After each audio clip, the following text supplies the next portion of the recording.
Yashaswini.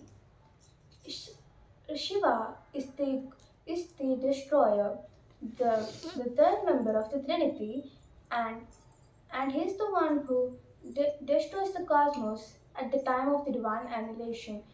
But despite that, he is a very kind god and is known as Ashutosh, or the one who is easily satisfied. Lord Shiva is the master of all the Bhutaganas, or the evil spirits. In Indian Puranas, even the evil spirits bow down and worship Lord Shiva. कर्पूरगौरं करुणावतारं संसारसारं भुजगेन्द्रहारं सदा वसन्तं हृदयारविन्द पावं Bhavani सैतत् Namami.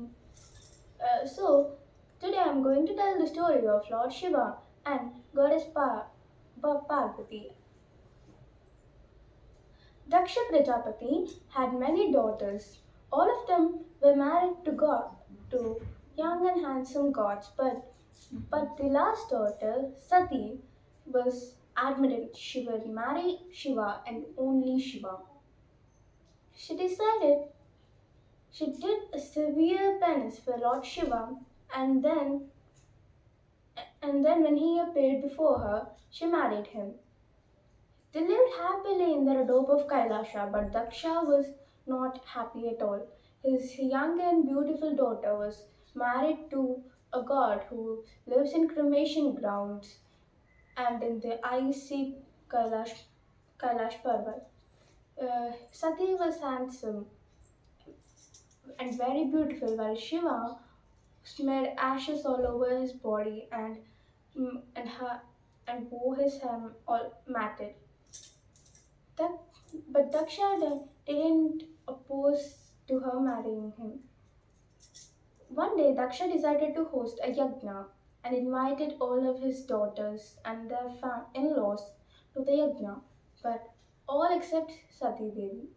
So Sati Devi noticed all the devas going to the yajna, adorned and dressed up. She also wanted to go.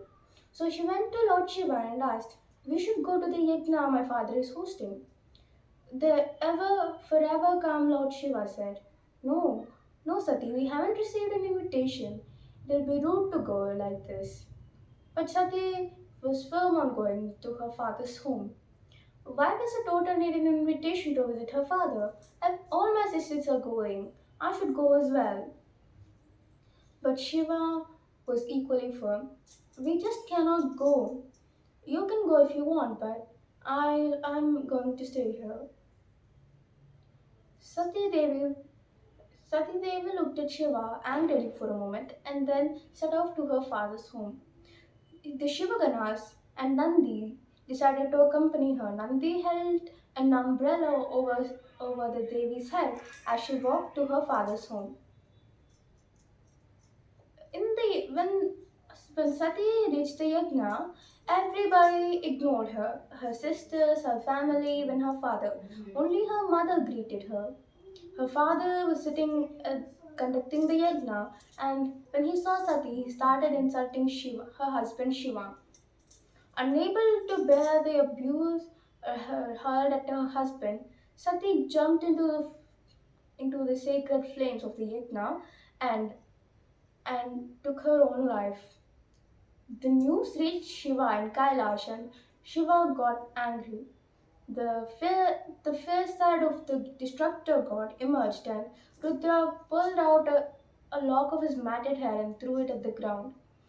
A fearsome creature known as Virabhadra emerged from the hair, and Shiva ordered it to go with the Shivaganas and destroy the yajna. Virabhadra, Kalabhairava, and the Rudraganas reached the yajna site and wreaked havoc. Kalabhairava hurled off Daksha's head and destroyed the yajna area completely. Shiva reached the area and started to cry when he saw Sati Devi's lifeless and burnt up corpse. He picked her up and started to do the Rudra Tandav, a dance of his anger. His steps shook the earth, and everybody feared it would be their end. Vishnu, however, decided that things cannot go too out of hand now. He took out his Sudarshan Chakra and aimed it at Sati Devi's corpse.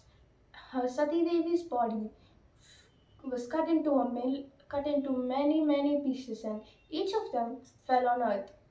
The Shakti Pitas were established where the pieces fell.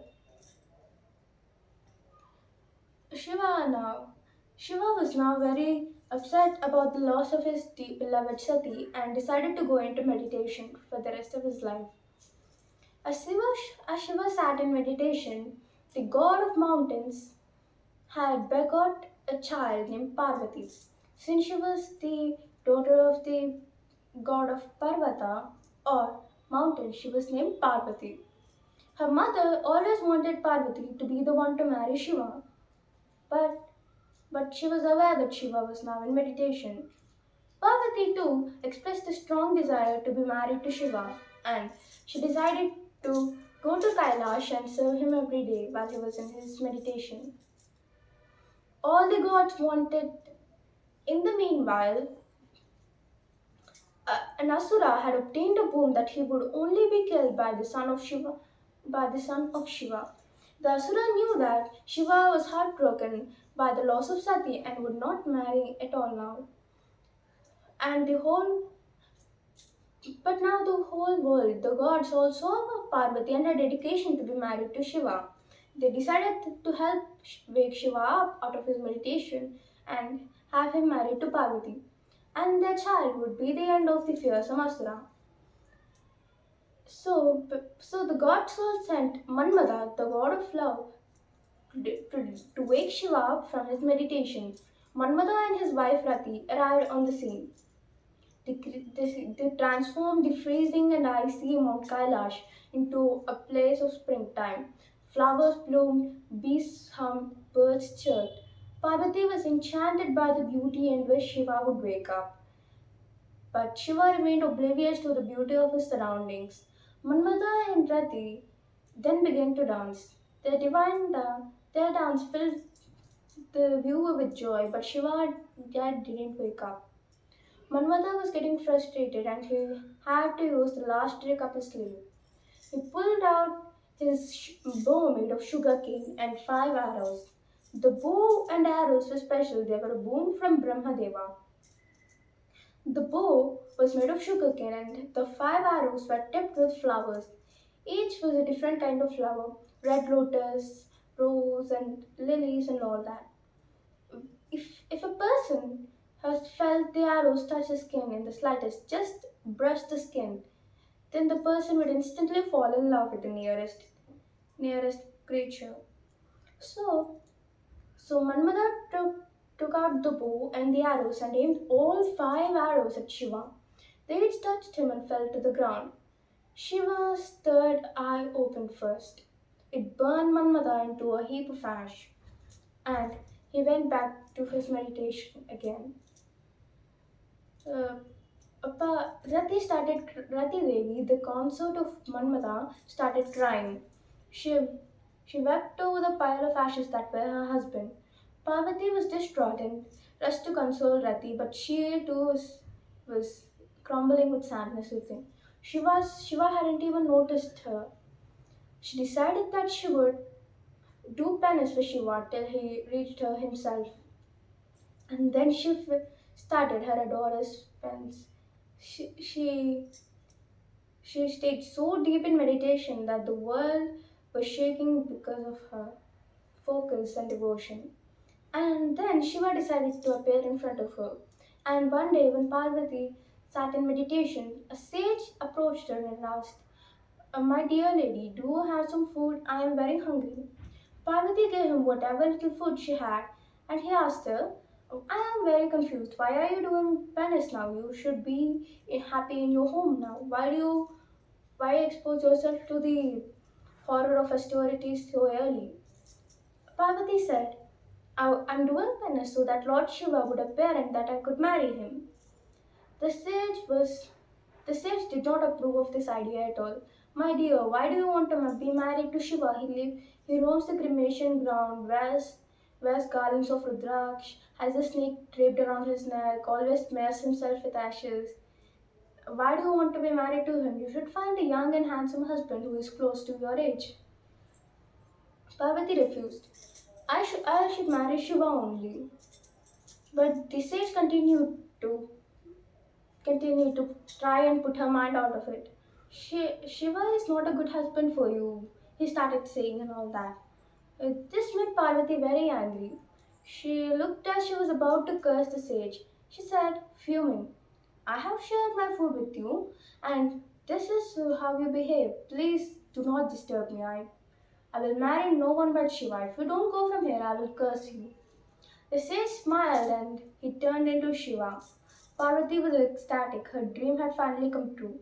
Shiva said, Parvati, you are my consort, Sati. We are meant to be together forever. I'm sorry I took so long in appearing to you. Shiva and Parvati soon had a son called Kartikeya.